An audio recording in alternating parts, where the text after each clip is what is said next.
Wow. You hear the church talking about obedience is better than sacrifice, but they don't even know what obedience to God is. They think when God tells you to do something, you do it now, you're obedient. Yeah. No. Obedience to God begins by having a spiritual mind. Because he already knows a carnal mind cannot be subject to him. So your sacrifice of obedience is the fact that you live in the spirit, is the fact that you're spiritual, not the fact that you obey. Because listen, you can obey in the flesh. Yeah. Doesn't make you spiritual. Wow. They are dedicated nuns. Yes. They are dedicated priests. Yes. They are dedicated believers. They pray on the clock. They serve God on the clock. But everything about them, when you interact with them, you realize they have no element or any substance of the spirit. Right. Yet their physical life is applauded by everybody. Yeah. But in heaven, they are still waiting for you to be born again. Oh, my God. Wow. Yikes. Jesus. The obedience God is looking for is the obedience of the spirit, not of the flesh, not physical. You're crazy if you think, let me prove to you. Let me prove to you what I'm telling you is true. The spies go into Jericho. Mm-hmm. There is a prostitute in the city. Mm-hmm. A prostitute in the city. Now you have to remember, in those days, a prostitute had to be at the gate because that's where the merchants come from. That's where the traders and those who go in and out of the city truly do their business, at the city gates.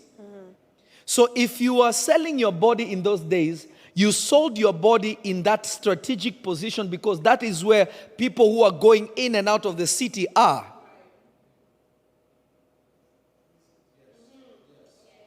That is why Rahab the prostitute knew exactly how they should escape. She understood the strategy of the city because of how she conducted her business.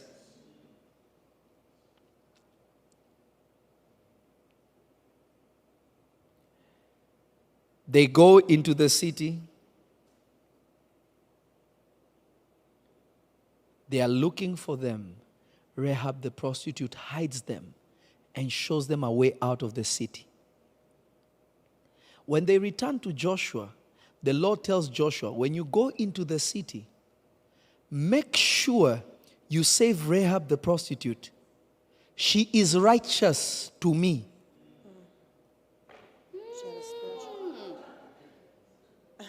She is righteous to me. How can a prostitute be righteous? Yes, she's sinning against her body. Come on. How can she be righteous? What are you talking about, God? Yeah. Because we know how you receive righteousness. Yeah. And Abraham believed God, and it was counted for him what? Righteousness. So you don't become righteous by what you do. You become righteous by believing God. So good. So God is saying Rahab is righteous to me, not because of an act. God is generalizing her whole life and saying, Rahab is righteous to me. Not to you. To you, she's a prostitute. To you, she's unclean. To you, she's not worthy. To you, she's evil. To me, she is righteous. Do you realize she was so righteous that Jesus Christ, your Lord, descends from a prostitute? Oh, you didn't know that? Yeah. This is in your Bible. The only righteous woman in terms of purity, and the Bible commends her purity, is Mary. Teach, Papa. Wow. Every other woman in Jesus' lineage. You're teaching, Papa.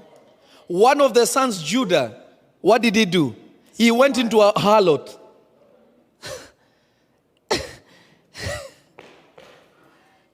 Listen, religion will kill you if you don't know God. Yeah. Religion will literally murder you. Wow. God is telling you no prostitution. But here's a prostitute he's calling righteous. But you are thinking she's righteous after the flesh. Yet the Bible tells you everything that you do of the flesh is filthy rags if you think it will make you righteous. So if Rahab is being considered righteous by God, if God is calling her righteous, it means her righteousness is not because of her lifestyle.